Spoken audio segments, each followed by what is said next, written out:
चल हट यहां से।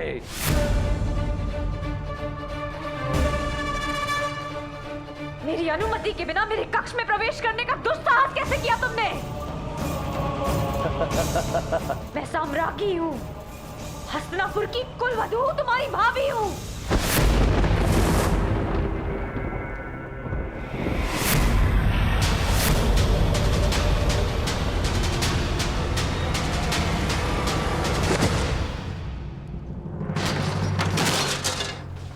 दुष्ट! इतना बड़ा अपमान! भूल मत कि मैं याज्ञसेनी द्रौपदी हूँ। अपने सम्मान की रक्षा करना मुझे भली भांति आता है। न तुझ में इतना साहस है और न उस नीच दुर्योधन में कि मुझे दासी बनाकर अपने समक्ष प्रस्तुत कर सके। अग्नि की शिखा को बांधा नहीं जा सकता दुशासन। और यदि साहस है तो कुरुवंश की कुलवधू को महारानी की उपस्थिति में ले जाने का प्रयत्न करो।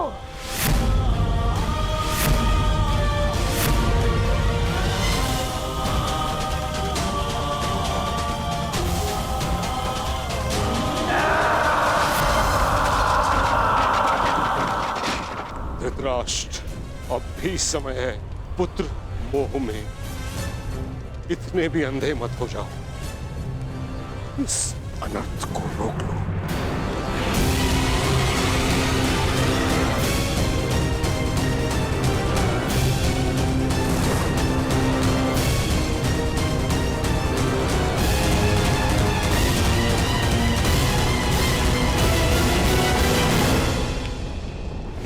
इस अनर्थ की अग्नि को इतना भी प्रज्वलित ना करो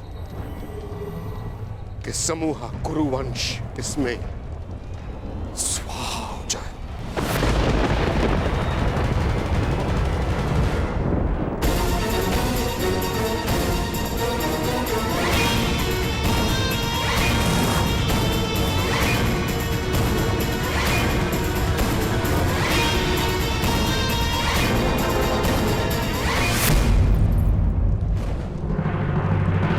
दासियों के मस्तक पर चूड़ामणि शोभा नहीं देती। हट!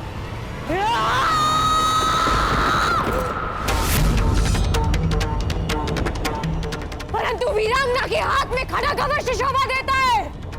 दुष्ट दुशासन!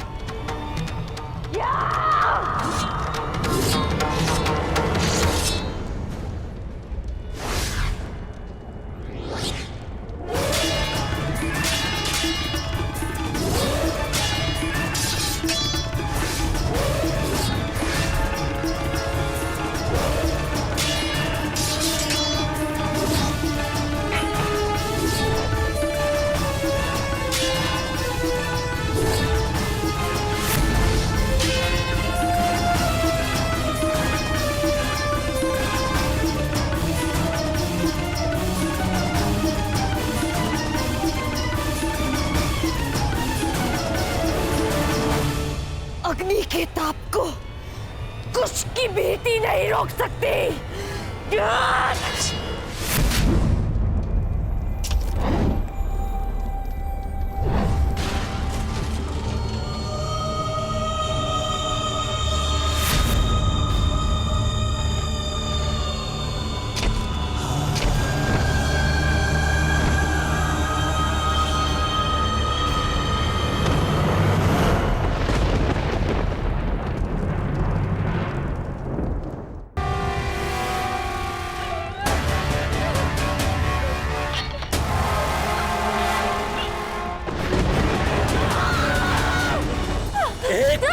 तुझे क्यों समझ में नहीं आती दासी कि तेरा प्रतिकार जितना बढ़ेगा तेरे अपमान की पीड़ा उतनी ही बढ़ेगी। आज अग्नि तो क्या 5 तत्व मिलकर भी तेरा मान मर्दन होने से नहीं रोक सकते।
युधिष्ठिर, आपका आदेश ना मानने वाली दासी दंड के लिए प्रस्तुत है। दुशासन!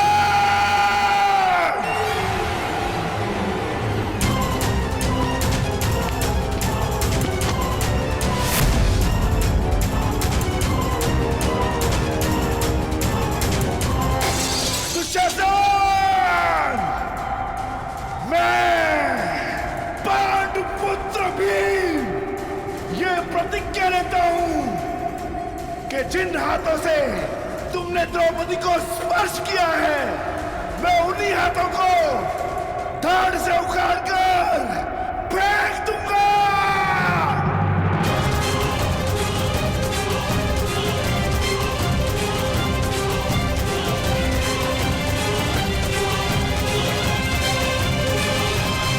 स्वप्न मत देखो दास, प्रतिज्ञा तो तब पूर्ण होगी जब तुम स्वतंत्र हो जाओगे।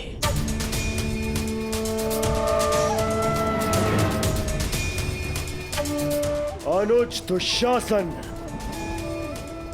जब गर्व टूटता है, जब अभिमान चकनाचूर हो जाता है, तब सबसे पहले मुख काला हो जाता है। अग्नि सूता होने का गर्व टूटा है इस याज्ञ सैनी का।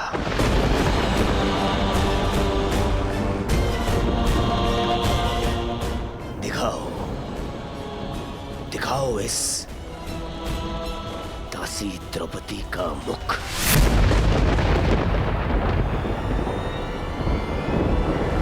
मैं दासी नहीं हूं, मूर्ख दुर्योधन।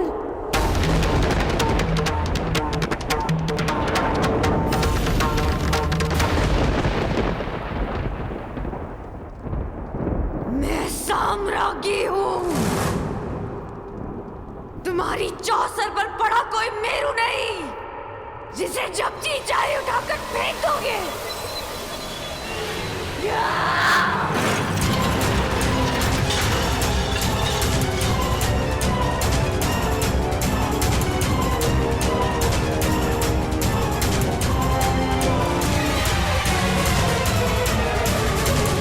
हस्तिनापुर की राज्यसभा में ये किस प्रकार का व्यवहार हो रहा है महाराज?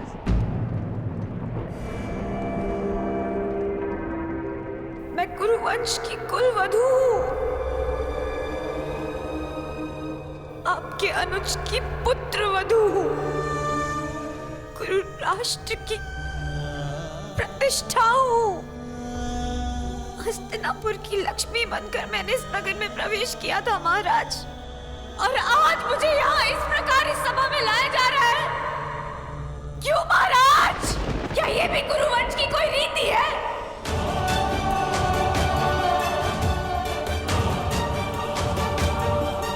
पितामह, आप तो हस्तिनापुर की प्रतिष्ठा के रक्षक हैं, तो आज हस्तिनापुर के सम्मान का अंत होता हुआ आप कैसे देख सकते हैं? आप तो स्वयं माता गंगा के पुत्र हैं पितामह, वो तो पतित पावनी है। फिर आपके सामने ये पाप होता हुआ आप कैसे देख सकते हैं पितामह?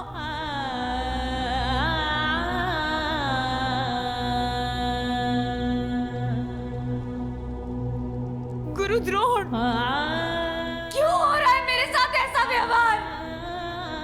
क्या अस्त्र शस्त्र का ज्ञान देते समय लज्जा की शिक्षा देना भूल गए थे आप अपने शिष्यों को? क्या युद्ध भूमि में अपने प्राणों को दांव पर लगाने के साथ साथ एक स्त्री के मान को भी दांव पर लगाना सिखाया आपने?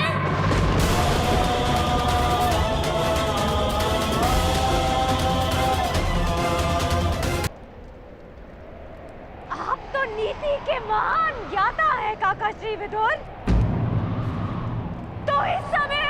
नीति शांत क्यों है? महाराज से तो विधाता ने देखने की क्षमता छीन ली, परंतु अनीति का विरोध करने का साहस आपसे किसने छीन लिया?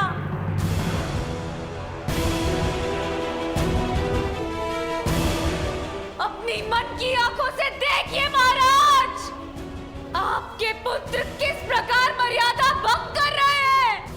आप मौन कैसे बैठ सकते हैं? एक दासी को सदा अपने स्वामी के आदेश का पालन करना चाहिए पांचाली। और तुम इस समय पुत्र दुर्योधन की दासी हो।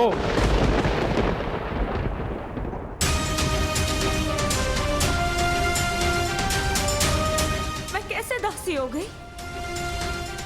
किस प्रकार दासी बन गई मैं? अभी तक धर्मराज युधिष्ठिर ने मेरे प्रश्न का उत्तर दिया ही नहीं। जब वो द्यूत में स्वयं को हार चुके थे, तो उन्हें मुझे हारने का अधिकार किसने दिया?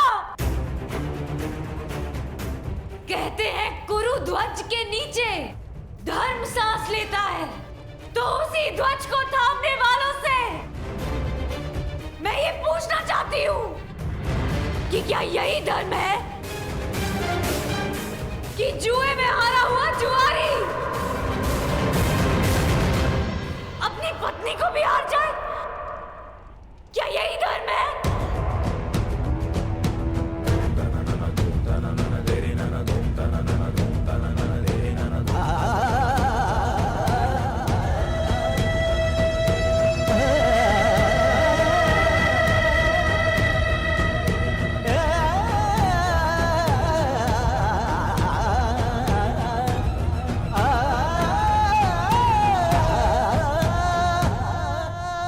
आर्यव्रत के महान शूरवीर पांडव,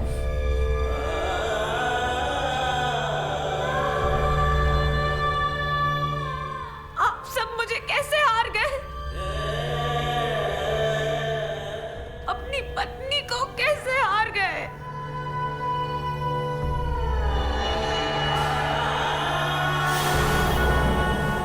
किसकी आज्ञा से? किसकी अनुमति से? किस अधिकार से?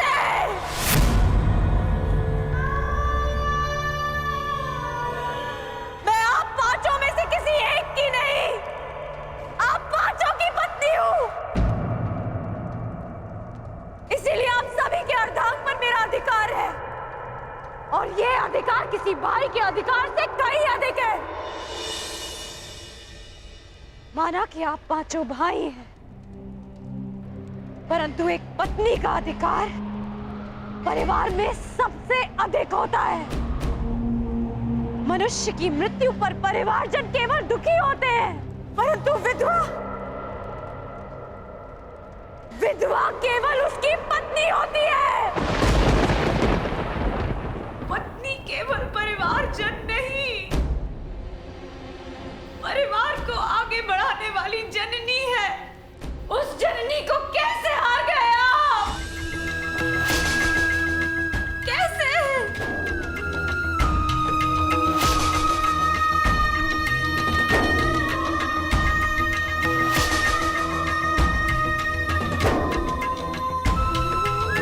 क्या धर्मराज युधिष्ठिर ने आप चारों अनुजों से मुझे दांव पर लगाने की अनुमति ली थी?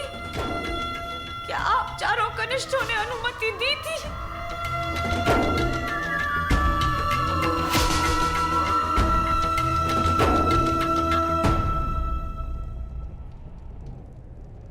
यदि नहीं तो फिर कैसे?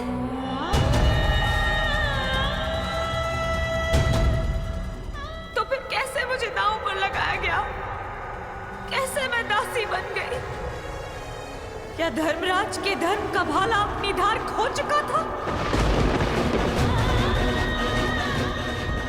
क्या महाबली वृकोदर भीम की गदा इतनी भारी हो गई थी कि उनसे उठी नहीं?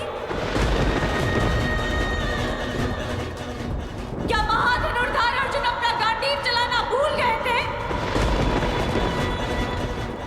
क्या नकुल और सहदेव खड़ग उठाने में समर्थ नहीं थे?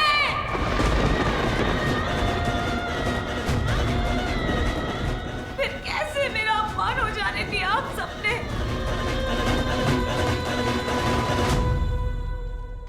सभा में उपस्थित प्रत्येक मनुष्य से मेरा प्रश्न करने का अधिकार है, परंतु मैं केवल आप सबसे यह प्रश्न करना चाहती हूँ कि जिसके साथ अग्नि को साक्षी मानकर सप्तपदी लिए, क्या उस स्त्री को एक वस्तु समझ लिया आप सबने?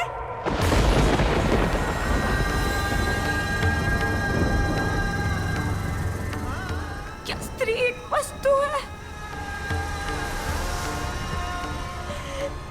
कि जब जी चाहा दांव पर लगाया और जीत लिया? क्या स्त्री का मान एक खिलौना है कि जब मन चाहा सजा कर रख दिया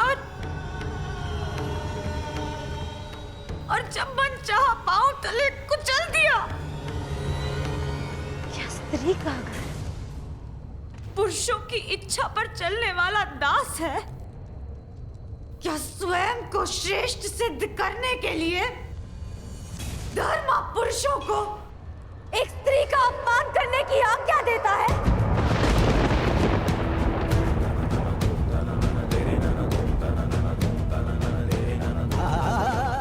या धर्म स्वयं ही एक स्त्री के अपमान का कारण है?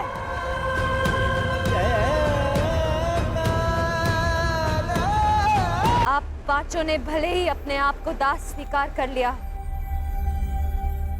परंतु याज्ञसेनी द्रौपदी अभी भी स्वयं को स्वतंत्र मानती है और इस संसार की कोई भी शक्ति उसे दासी सिद्ध नहीं कर सकती।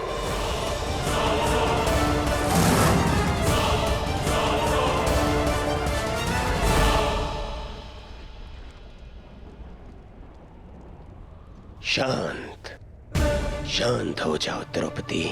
सम्मान का प्रश्न तो पुरुषों से पूछा जाता है।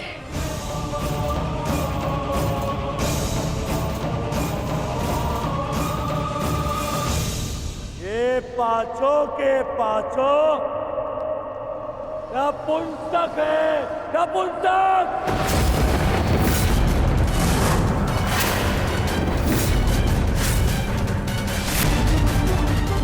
जैसे नपुंसकों को अपना पति बना लिया है,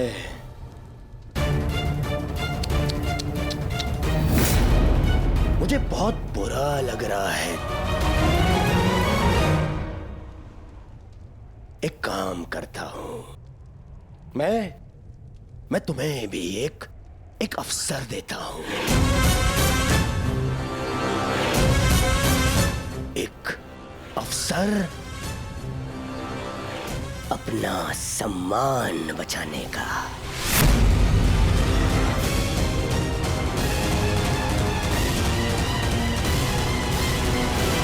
मुझे अपना लो द्रौपदी।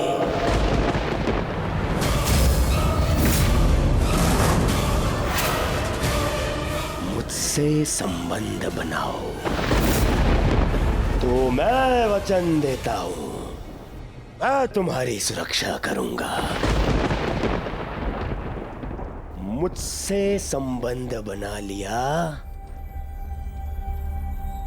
तो ना तो कोई तुम्हारे ऊपर आंख उठाकर देखेगा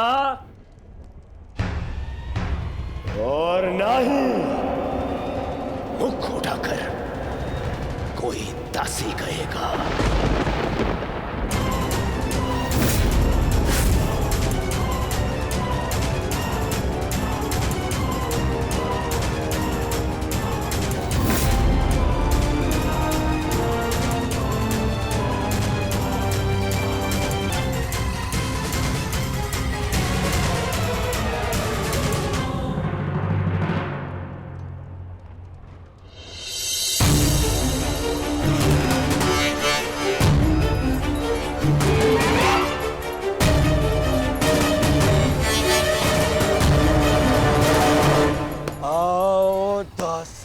द्रौपदी आकर मेरी जंगा में बैठो। आओ।